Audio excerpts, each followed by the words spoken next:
I can't believe that after 6 years, I've never done a video comparing these two Red Wing icons. Well, let's do it. Let's see which one you should buy if you could get only one of them. And let's put a bootosophy spin on it.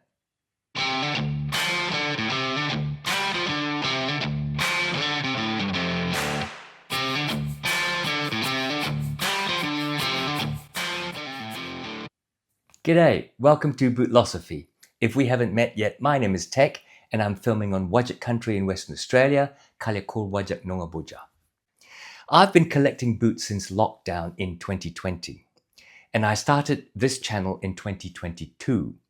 But would you believe I've never done a comparison between the Red Wing Iron Ranger and the Red Wing Blacksmith? I can't believe I haven't done such an obvious video. Other boot reviewers have. But here we are, so let's get on with it.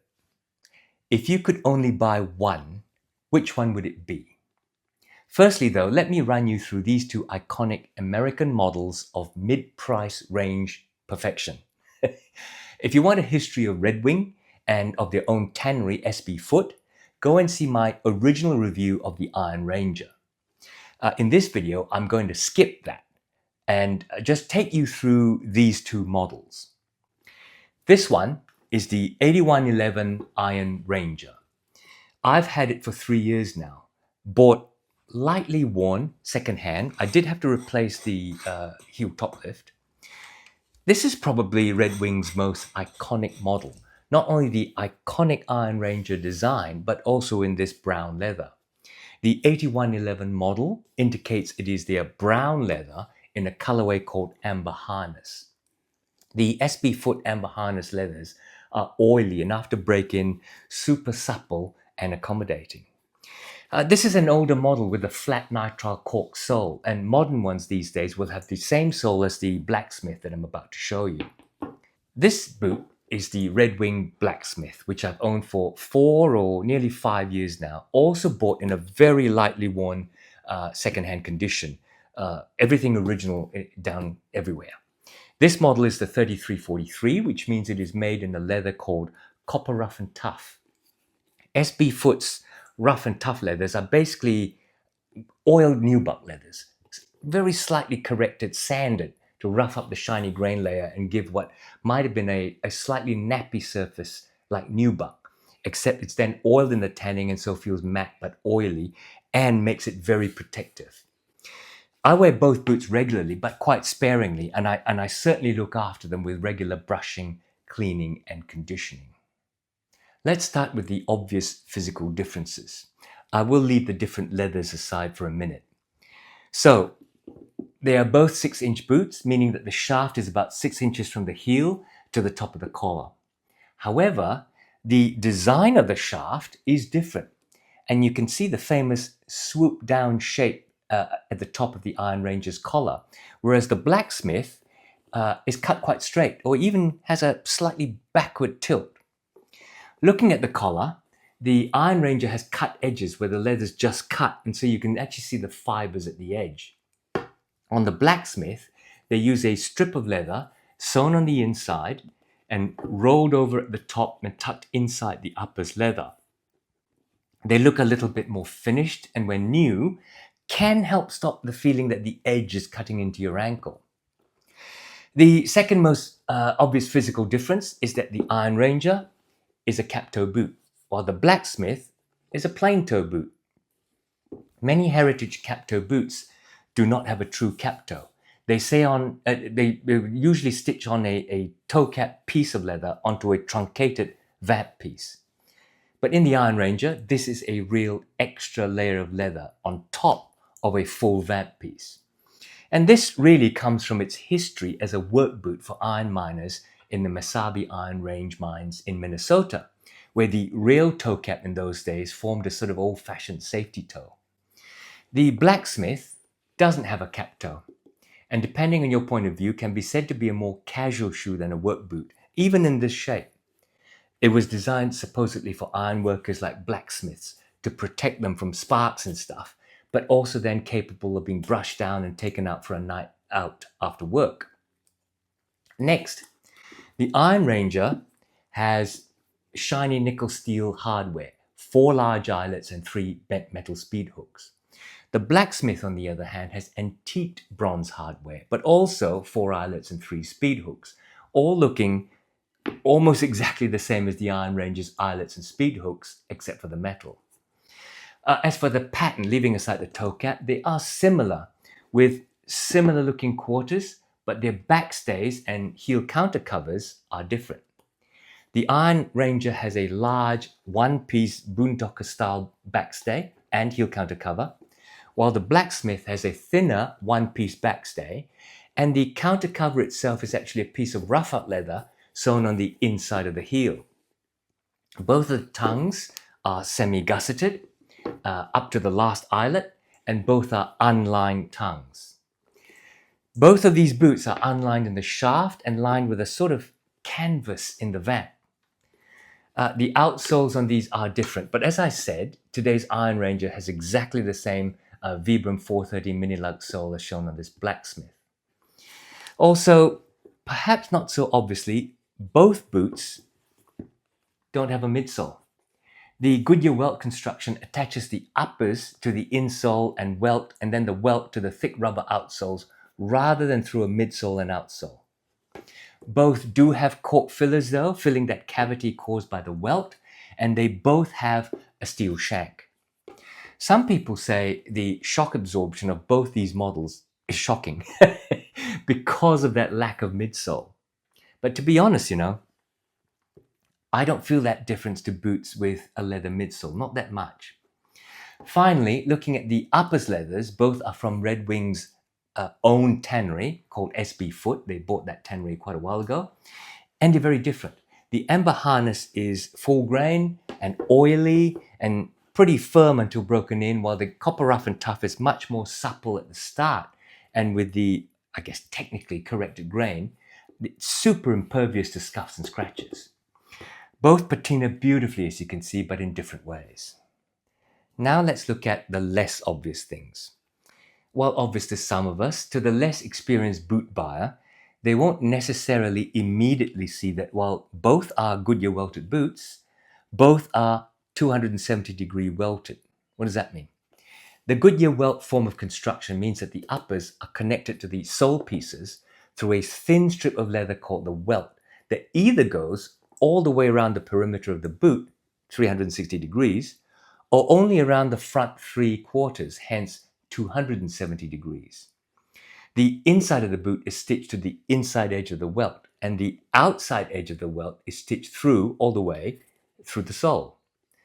The main reason quoted when you ask why a boot might be only 270-degree welted is that it forms a more sleek line at the heel. There isn't a welt at the back which then forms a ledge. This means that it looks more dressy. But why should an Iron Ranger, an otherwise chunky work boot, need to look sleek and dressy at the heel? There's actually a couple of other less quoted reasons. First, it honors its iron mining work boot heritage by making it less heavy and bulky in tight spaces. The lack of the midsole also falls into this reason. It's a little bit more flexible. Traditionally, work boots like the Iron Ranger from the 1920s and 30s had a heel that was nailed through, providing a solid foundation that could withstand impact and rough terrain. The 270-degree welt makes it more flexible, and the back of the foot is less stiff on bending. Second is construction efficiency. In the old days, and this is based on an olden days boot, it was easier to nail or peg the heel portion than to run the stitch all the way around and through the heel rand. Going inside the boots, both use compressed leather board for the heel counter rather than the leather itself. Some people might lambast Red Wing for using lesser materials, but there are mitigating reasons why you might use leatherboard. By the way, leatherboard is not cardboard. Sometimes people call it that. It's actually sheets made of compressed leather scrap, similar to, say, chipboard or MDF in carpentry. And it's generally not as strong as real leather, sure, just like chipboard is not as strong as real wood because of the fiber structure. You see, real leather has interlocking natural fibers, whereas leatherboard has its fibers unaligned all over the place and held together through a mixture of glues and pressure. However, while cost is a reason, there are other reasons like production speed and consistency.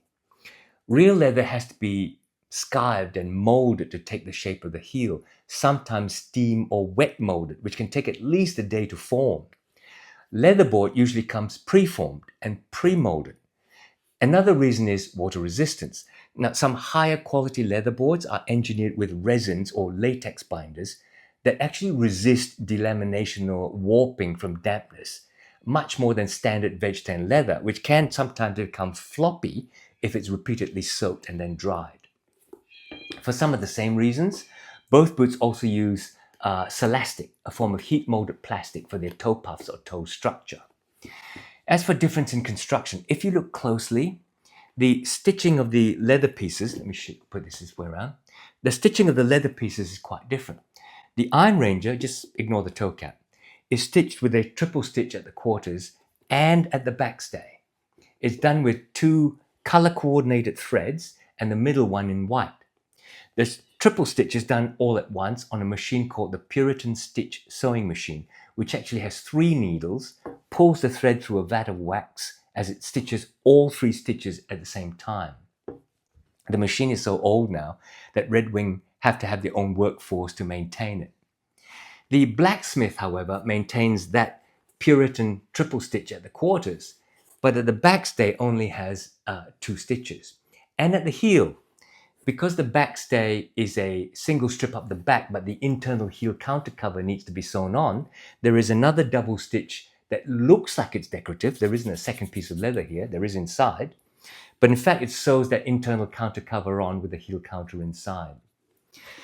Finally, both use Red Wing's number 8 last, that foot-shaped mold that dictates what the boot looks like when finished.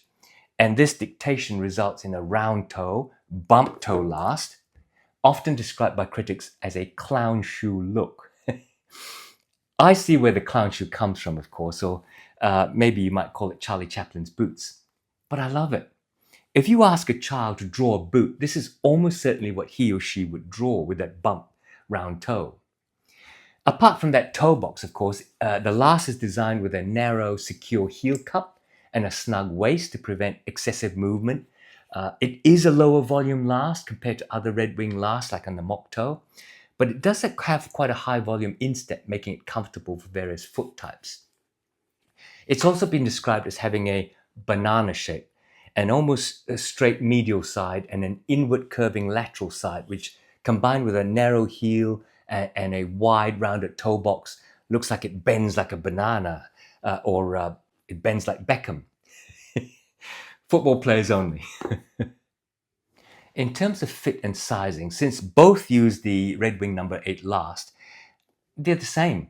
You take a half size down from your true size, meaning that if you are like me and measure a true 8.5 in D width on that Brannock device, then you take a Red Wing in size 8D. The feel of the fit is best described as having a roomy forefoot paired with a secure, narrow heel.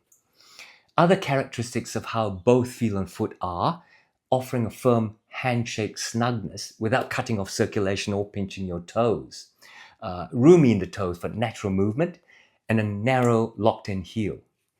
The instep, although roomy, is generally a bit lower than other lasts like the number 23 classic mock toe lasts, so it may feel quite tight initially as you lace them up for those with high arches. I have to say though that the Blacksmith on foot has a slightly more relaxed feel when walking around, and I wonder if that's perhaps because the lack of piece of the extra leather that forms the toe cap of the Iron Ranger. In terms of patina, both develop incredible patina over time. The amber harness definitely has a pull-up, takes on scuffs and light scratches, which moves the oils and the leather around, and it creates pockets of deep and light brown. The copper rough and tough can be more dramatic. The copper red color itself takes on much darker shades in different places and so shows contrast more than the medium brown amber harness. While also showing pull-up, the lighter and buffed grain shows light colored creases and dark crisscross patches on the higher points. To preserve the natural patina, I've been using Venetian shoe cream on the amber harness And on the Blacksmith, I've used both Red Wings leather cream, which is neat's foot oil based, as well as Big Four. Both of those are very gentle in not over darkening this leather. I have used mink oil on another amber harness Iron Ranger without too much ill effect because that brown leather can darken beautifully before it lightens again. But I don't think I'd like to try mink oil on the Copper Rough and Tough. Finally, comparing prices. The Iron Ranger still sells for US $350. I say still because I have a horrible habit of saying how much value a pair of boots is, and then the brand raises prices. The Blacksmith sells for a little less, US $330, presumably because of the lack of the extra leather toe cap. In Australia, they both sell for exactly the same price, Aussie $595. In my mind, despite the weird lack of differential in Australia, they're both really good value at US dollars or Australian dollars.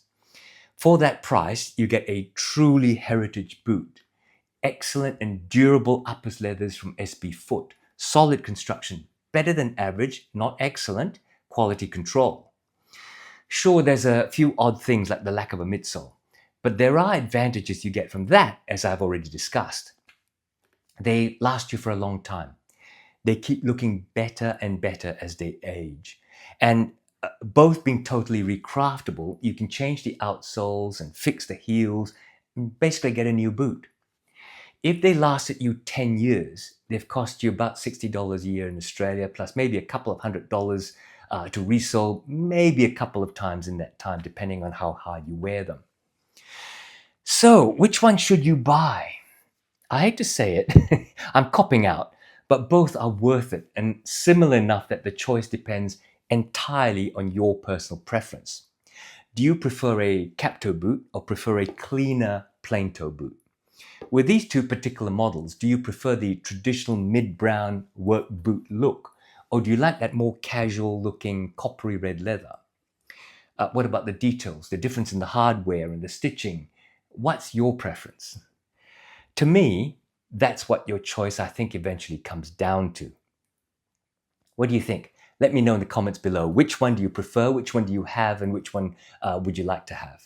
And while you're down there, don't forget to click on like and subscribe. Both of those actions helping me to maintain this channel and keep up the content for you.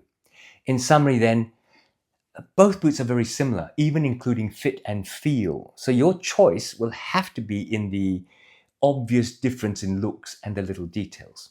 But in either case, you'd have a classic American icon in your collection. So I'm back next week. Take care out there in this crazy world, and I'll see you soon.